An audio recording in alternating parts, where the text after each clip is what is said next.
오늘 본문 말씀은 요한 1서 4장 11절에서 21절입니다.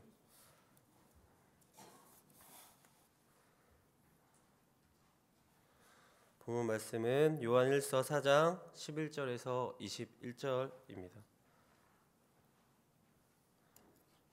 네, 다 같이 교독하도록 하겠습니다.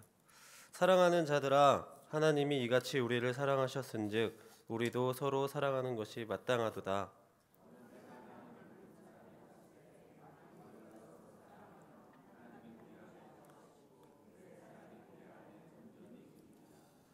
그의 성령을 우리에게 주심으로 우리가 그 안에 거하고 그가 우리 안에 거하시는 줄을 아느니라.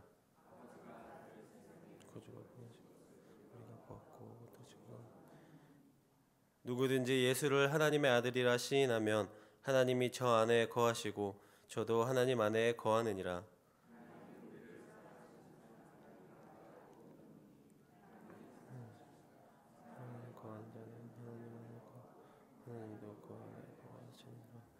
이로써 사랑이 우리에게 온전히 이룬 것은 우리로 심판날에 담대함을 가지게 하려 함이니 주의 어떠하심과 같이 우리도 세상에서 그러하니라.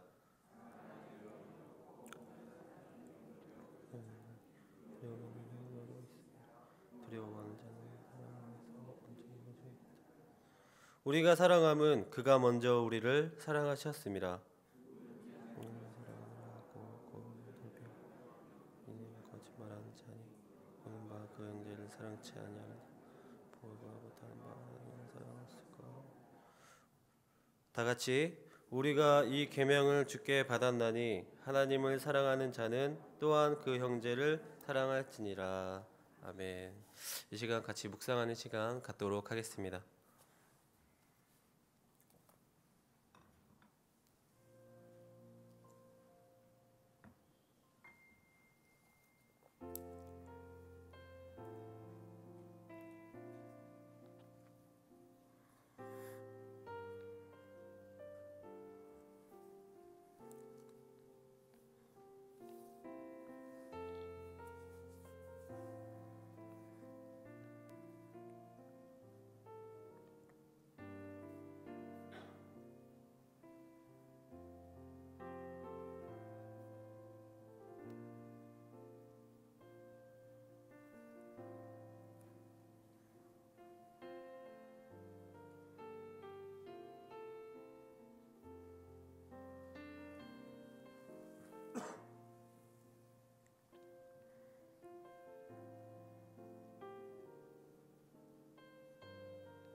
네, 오늘 말씀을 읽고 어떤 것을 느끼셨습니까? 네, 오늘 말씀을 통해서 하나님의 사랑이 얼마나 크신지 함께 느끼는 시간 됐으면 좋겠습니다. 오늘도 기도의 자리에 오신 성도님들을 주님으로 환영하고 사랑하고 축복합니다. 어제의 말씀은요, 그 누구도 하나님을 먼저 사랑한 사람은 없다는 것이었습니다. 로마서 5장 8절에 우리가 아직 죄인 되었을 때 그리스도께서 우리를 위하여 죽으심으로 하나님께서 우리에게 대한 자기의 사랑을 확정하셨느니라 라고 나온 것처럼 하나님이 먼저 우리를 사랑하셨으며 독생자 예수 그리스도를 이 땅에 우리를 위해 보내셨으므로 그 사랑을 확증하셨기 때문에 우리가 비로소 하나님을 사랑할 수 있다는 사실을 명심하시기 바랍니다. 오늘 말씀도요, 하나님의 사랑을 이야기하며 시작합니다. 그래서 오늘 본문 말씀을 가지고 하나님의 사랑이 있는 사람들은 어떠한 특징이 있는지 한 3가지를 알아보려고 합니다. 첫 번째로 서로 사랑하게 됩니다. 11절을 같이 읽어볼까요? 11절 시작. 사랑하는 자들아, 하나님이 이같이 우리를 사랑하셨은즉 우리도 서로 사랑하는 것이 마땅하도다. 아멘. 하나님의 사랑이 있는 사람은요, 서로 사랑하게 됩니다. 왜 서로 사랑하게 될까요? 12절에 나와 있는데요, 우리가 서로 사랑하면 하나님이 우리 안에 거하시고 또 그의 사랑이 우리 안에서 온전히 이루어지기 때문입니다. 하나님을 사랑함에 있어서의 열매가 바로 서로 사랑하게 된다는 것입니다. 하나님을 사랑하십니까? 서로 사랑하시기 바랍니다. 사랑이 있는 우리 동강제일교회가 되기 바랍니다. 그렇게 사랑이 넘치는 교회가 될 때에 하나님이 우리 교회 안에 거하시고 우리 교회 안에서 온전히 열매 맺어 주실 것임을 믿는 성도님들 되시기 바랍니다. 때로는 사랑하지 못하고 미워하고 시기하고 질투할 때도 있습니다. 왜 그렇습니까? 하나님의 사랑을 잊었기 때문입니다. 하나님의 사랑은 단순히 우리를 만드셨으니 우리를 사랑하는 것이 아니라 우리가 서로 사랑함으로 하나님의 사랑을 온전히 이루라고 말씀하고 계신 겁니다. 사랑을 어떻게 이루시겠습니까? 그 정답은요, 바로 성경 안에 나와 있는데요, 그 정답은 나 자신같이 사랑을 하시면 됩니다. 나 자신과 같이 하시면 됩니다. 내가 생각했을 때 내가 이것을 하는 것이, 내가 이 말을 듣는 것이 좋다면 상대방도요, 그 말을 듣는 것이 좋을 것입니다. 그러나 내가 생각했을 때 내가 이 말을 듣는 것이 싫고 이걸 보는 것이 싫을 때에는 상대방도 듣는 것이 싫고 보는 것이 싫을 것이라는 것입니다. 여기 모이신 성도님들은 나의 마음을 다하고 또 목숨을 다하고 뜻을 다하여서 하나님을 사랑하고 우리의 이웃을 나 자신과 같이 사랑하는 사랑의 마음을 가진 성도님들 되기를 주님의 이름으로 기도하겠습니다. 그렇게 서로 사랑하는 마음을 가질 때에 하나님의 나라를 이루어가고 복된 공동체를 이루어갈 수 있을 것이기 때문입니다. 두 번째로요, 하나님의 사랑이 있는 사람들의 특징은요, 예수님을 하나님의 아들로 고백하게 됩니다. 본문 14절과 15절을 같이 읽어볼까요? 14절과 15절 시작. 아버지가 아들을 세상의 구주로 보내신 것을 우리가 보았고 또 증언하노니 누구든지 예수를 하나님의 아들이라 시인하면 하나님이 그 안에 거하시고 그도 하나님 안에 거하느니라. 아멘. 예수 그리스도를 하나님이 보내신 아들임을 고백하고 시인하는 성도님들 되시기 바랍니다. 우리는 예수님이 없으면 죄사함을 받을 수가 없었습니다.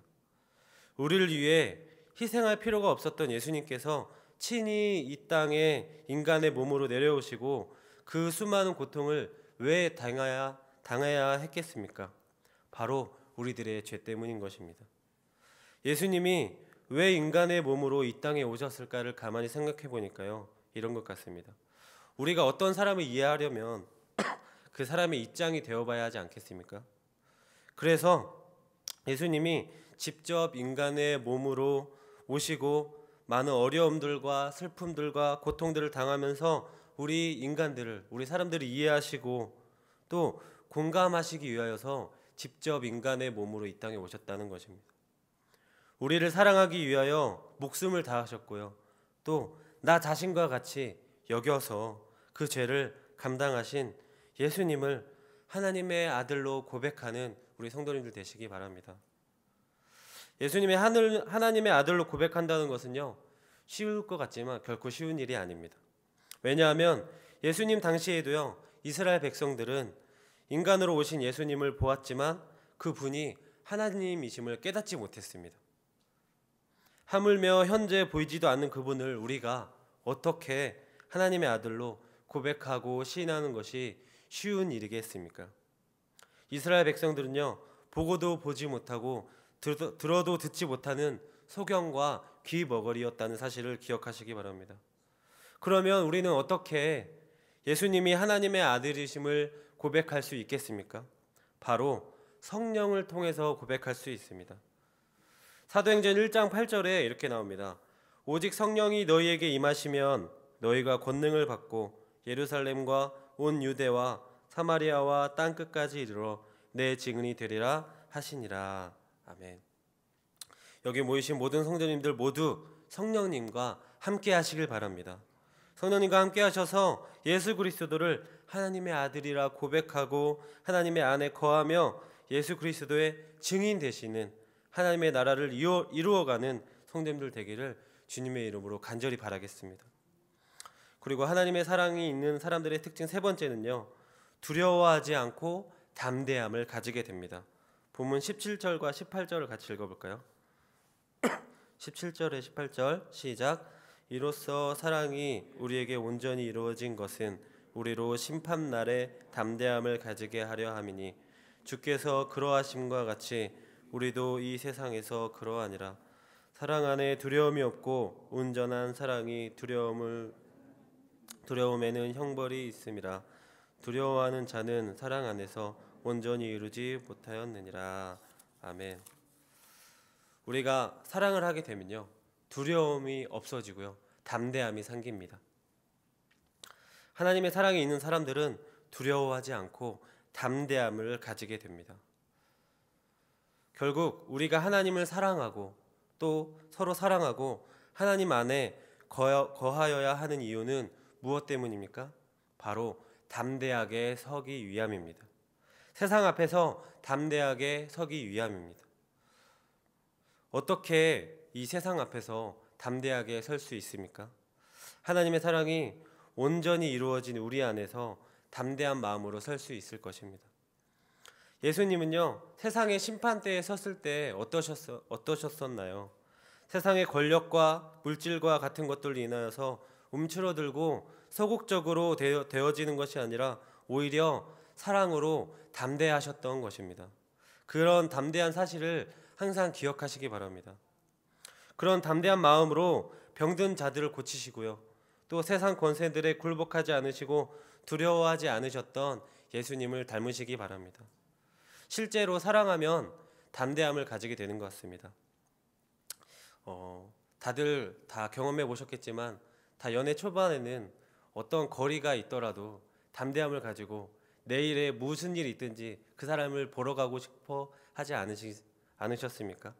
그런 것처럼 우리가 그 앞의 것들은 바라보지 않고요, 그 사랑하는 사람을 상대하기 위하여서, 그 사랑하는 사람을 보기 위하여서 우리가 무엇이든지 희생하고 감내한다는 것입니다.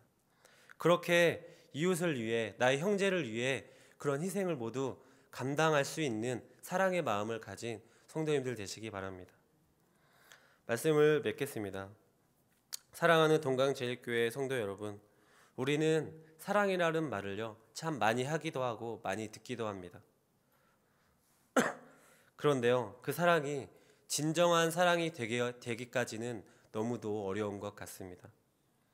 나의 가장 가까운 가족마저도요, 온전히 사랑하기란 참으로 어렵습니다. 그런데 하물며 나와 아무 상관도 없는 이웃들을 사랑하기에는요, 너무도 어렵겠죠. 그렇지만 우리 믿는 사람들은요, 거기에서 멈추면 안 된다는 것입니다. 예수님께서 행하신 그 담대함으로, 그 믿음으로 사랑하려고 기도하고 행동하는 믿음의 자녀들이 되어야 한다는 것입니다. 사랑이라는 그 애매한 기준 아래에 나의 사랑을 이렇다 저렇다 할 것이 아니라 하나님의 사랑을 닮은, 예수님의 사랑을 닮은 무조건적인 사랑을 이제는 실천하여야 한다는 것입니다. 어떠한 조건이 필요 없이 무조건적인 사랑을 우리가 실천해야 한다는 것입니다. 나의 마음을 다하여서, 나의 목숨을 다하여서 나의 가진 것을 다 준다 해도 말입니다. 우리 교회는요, 현재 5G 중에 3G 교제하고의 시간을 보내고 있습니다. 다들 작정한 그 분들 만나셨나요? 작정한 분들. 나의 시간을 빼고 나의 물질을 들여서 작정한 사람을 위해 맞추고 또 맞추고 나의 것을 희생하셨습니까? 이제 벌써 한 주가 다 지나고 금요일이 되었습니다. 오늘이라도 지금이라도 당장 나가셔서 그들을 만나셔서 교제하시기 바랍니다. 그들을 위해 하나님의 사랑을 실천하는 귀한 성도님들 되시기 바랍니다. 우리가 말로만 하는 것이 아니라 행동으로써 우리의 믿음을 보여주시길 바랍니다. 그렇게 우리가 무엇보다 이 땅에서 이루어야 할 것은요, 우리의 착한 행실로 인하여서 세상의 많은 사람들에게 인정받고 하나님께서 나를 통해 그 영광을 받으시기까지 행하시는 우리 귀한 성도님들의 삶이 되기를 주님의 이름으로 기도하겠습니다. 사랑에 대해서 명언이 하나 있는데요, 이런 말이 있습니다. 사랑은 받을 때보다 줄 때가 더 행복합니다 라는 말이 있습니다. 사랑을 줄 때 더 큰 행복을 느끼시는 우리 사랑이 많은 동강제일교회 성도님들 되기를 주님의 이름으로 기도하도록 하겠습니다. 우리 이 시간 다 같이 기도하실 때요,